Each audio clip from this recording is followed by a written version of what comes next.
In this lesson, we will learn how to add a video file to a web page. Before we get started, there's something that I would like to discuss. We will learn in this video that the syntax, the code for natively adding video to HTML pages is very simple. Anyone can write the code themselves. However, in the real world, it is my opinion that adding videos to a web page yourself without relying on some sort of third-party service or third-party JavaScript solution is an exercise in futility. However, this is a course on HTML, so I wouldn't be doing my job if I didn't teach you how to use the native HTML tools to include video on a page. Now, towards the end of this lesson, I will explain a bit more in detail why perhaps it doesn't make sense for the average beginner to try to concoct their own video solution. But for the time being, let's get started. In front of you is an example page that I've created for this lesson. We can see that there's a bit of dummy text mentioning that there should be a video, but there's clearly not a video player at the moment. So our goal for this lesson is to work together to add a video player. Let's jump into our text editor, and we want to add a video directly below this paragraph. The first thing that I'll mention is that the code for including a video file is nearly identical to the code that we used for adding an audio file. So the element's name is simply video. Within the video element, we'll create another element named source. The first attribute that we assign to the source element is src, and this is where we point the web browser to the video file that we want to include. The video file that I want to include is currently on my desktop, and it is named example.mp4.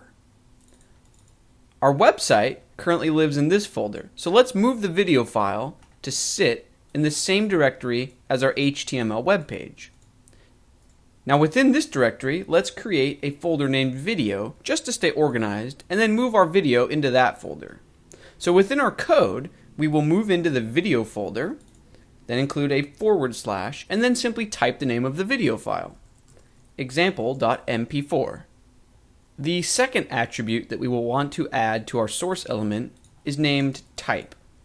And it just lets the web browser know what type of file this is. So obviously it's a video file, and the extension is MP4. Finally, let's add the attribute name of controls to the parent video element to make sure that web browsers attempt to add pause, play, and volume buttons. So if I save and then refresh the page in Firefox, we see something interesting. If I were using a different web browser, say Google Chrome or Internet Explorer or Safari, the video would load correctly. However, because I'm using Mozilla Firefox for Mac OS X, currently that browser and platform does not support MP4 video files. In a month, or maybe 6 months, or maybe in a year it will, but as of today it doesn't. So what we can do is include a second source element inside our video element to make sure that different browsers can still view the video. Now on my desktop, I have a video file named example.webm. It's the exact same video clip as the video that's currently in the video folder named example.mp4. It's just been saved in a different file format. So let's move that into the correct folder, and then in our code, we will point towards that file. Video, example.webm. Type video with an extension of webm. So now if I save and refresh in Firefox, we can see that there is a video. And when I click the play button, we should see movement with a voiceover. This is an example video file of me moving my mouse around. Excellent. But let's go the extra mile and add a third source element to make sure that every device and platform under the sun can view the video. On my desktop, I have a third file named example.ogv. So let's move that into the video folder. And then in our code, we'll create a third source element. Video example.ogv, and the type equals video with an OGG extension.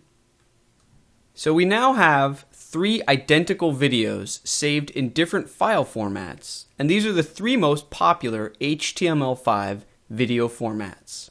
I want to reiterate that the web browser will not download or send a server request for all 3 videos. It will stop as soon as it gets to the first video that it supports playback for. This means that among modern web browsers and devices, we have covered all of our bases, and we have ensured that our video is accessible.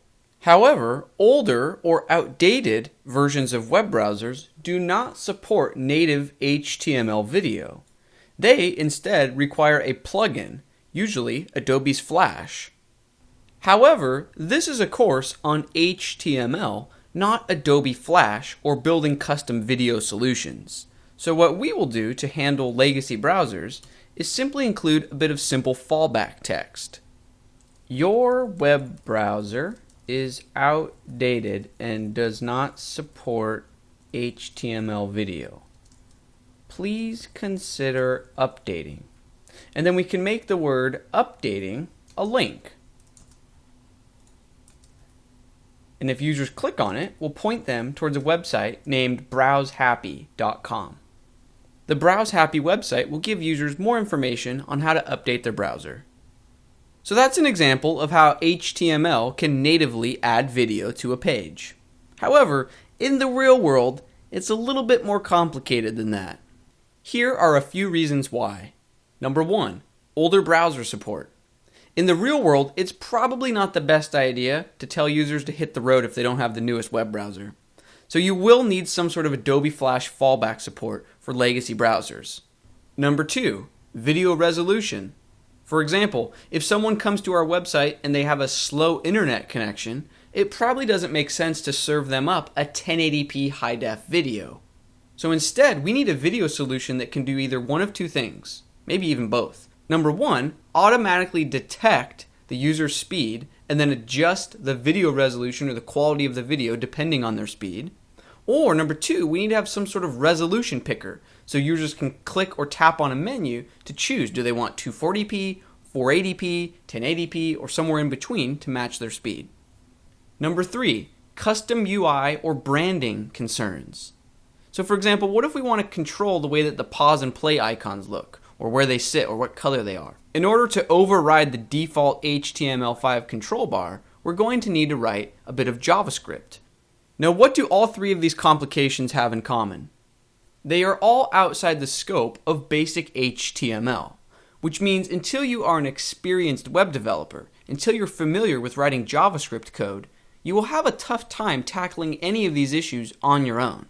And there's usually no sense in trying to reinvent the wheel. Instead, I recommend you use a third-party video hosting service. Some of them are free, some of them cost money, you can perform your own web search, but at the end of the day, it's a central place where you can upload a video, and they will take care of everything else for you. They'll give you a bit of code that you can copy and paste into your web page, and then your users, your visitors, will receive a flawless video experience. That's going to conclude this lesson on adding video to a web page. I'll see you in the next lesson.